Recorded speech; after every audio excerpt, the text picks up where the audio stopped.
GI, your government has abandoned you. They have ordered you to die. GI, do not trust them. Defect, GI. It is a very good idea to leave a sinking ship. They lie to you, GI. You know you cannot win this war. Your rich leaders grow richer while you die in the swamp, GI. They will give you a medal, GI, but only after you are dead. The voice was meant for a different generation, in a different war, in a different jungle. But the message never stopped echoing. It just got a better microphone.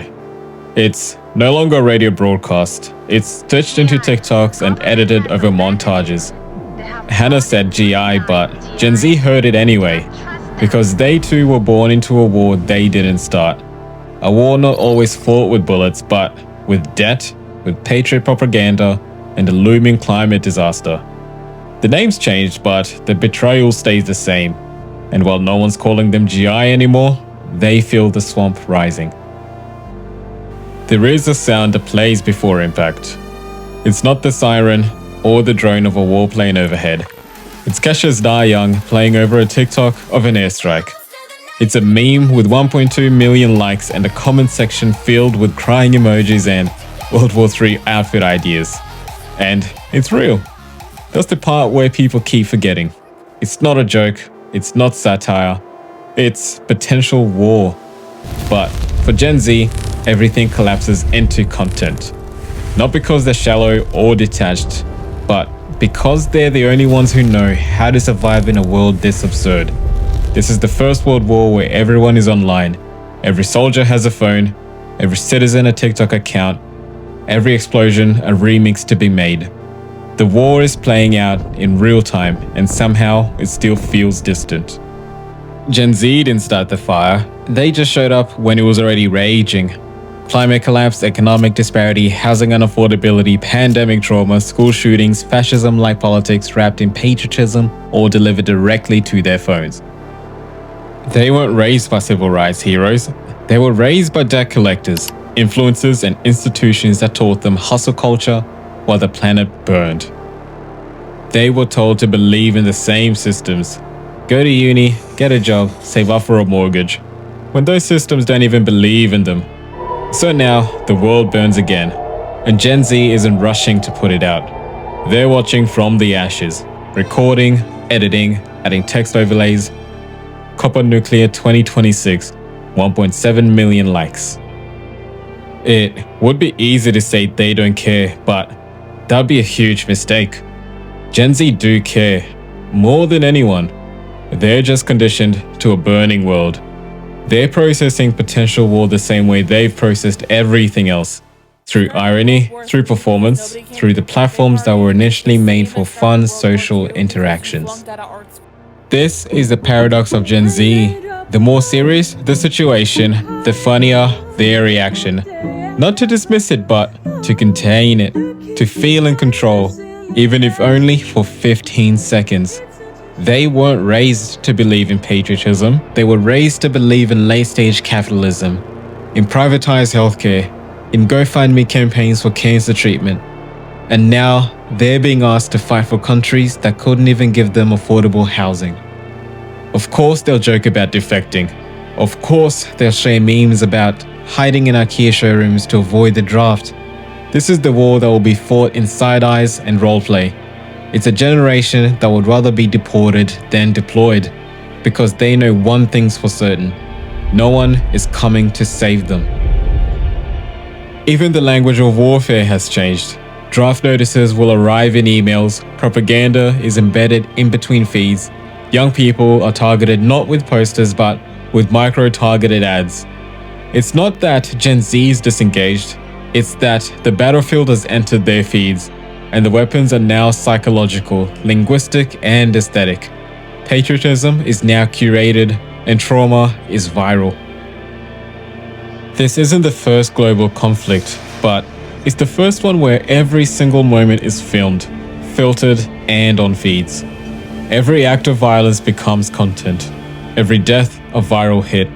Every bombed city a location tag. We've never been more connected and more powerless. An airstrike hits, and within seconds, it's trending. Not in headlines, but in memes. In TikToks scored with Kesha's blow and Katy Perry's fireworks. Sound becomes sarcasm. Edits become eulogies. It's not that Gen Z don't care. It's just that caring has never saved them. Only creating has. So, they remix despair into clips, and the pain then becomes bearable. Surreal? Yes, but also revealing. On June 14, 2025, while Trump celebrated the 250th anniversary of the US Army, something strange happened. All over the country, protests erupted. No riots, no chaos, but silent, coordinated acts of refusal. Signs read, "No kings, elect a clown, expect a circus. Say no to fascism." It was part performance, part protest, part prayer. A quiet insurrection. No King's Day became a line in the sand, not just against Trump's second presidency, but against the entire premise of forced loyalty. It was Gen Z's way of saying, if you won't give us the future, we'll become it anyway. This wasn't about one president. It wasn't even about America.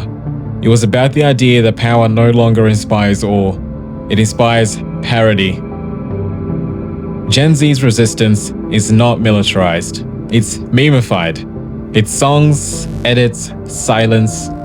It's walking out, refusing to perform grief the way they were told to, refusing to be pawns in someone else's endgame.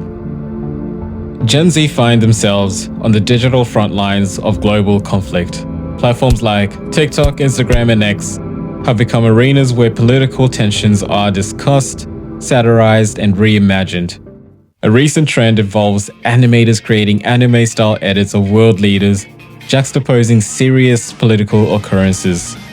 These videos, while humorous on the surface, reflect a deeper commentary on the performative nature of modern politics and the absurdity of war in this digital age. Gen Z's relationship to war isn't unserious. It's overwhelmed. They've seen too much, too soon. Now, they tell jokes to stay sane. They livestream destruction because looking away doesn't stop it. So, they post, they scroll, they mock and they mourn, quietly through captions. This is the first global conflict with Wi-Fi and with the For You page. And it's a confronting sign that we've handed the next generation a broken world and told them to make art with the shards. And somehow, they're trying. Through irony, they tell the truth. Through memes, they map the trauma. Through satire, they grieve. And when they laugh at the apocalypse, they're not avoiding the horror. They're holding it, naming it, embracing it. Because in a world that keeps handing them dystopias, Gen Z have learned the one thing older generations never could. Sometimes, the most serious thing you can do is laugh. And sometimes, the most powerful form of resistance is a shitpost. The creation of memes and satirical content serves as both a coping mechanism and a form of resistance. By transforming fear and uncertainty into shareable content, Gen Z reclaims agency in a world that often feels beyond their control. This digital expression has redefined the meaning of protests, where viral clips become a tool for awareness and solidarity. Gen Z's resistance isn't built on allegiance to a flag, it's built on a commitment to survival, to justice, to telling the truth, even if the truth is a punchline. Their fight isn't loud, it's viral. It loops, it glitches, it refuses. And in a world that keeps asking for their sacrifice, their refusal is the most sacred act of all. And maybe that's what makes them powerful.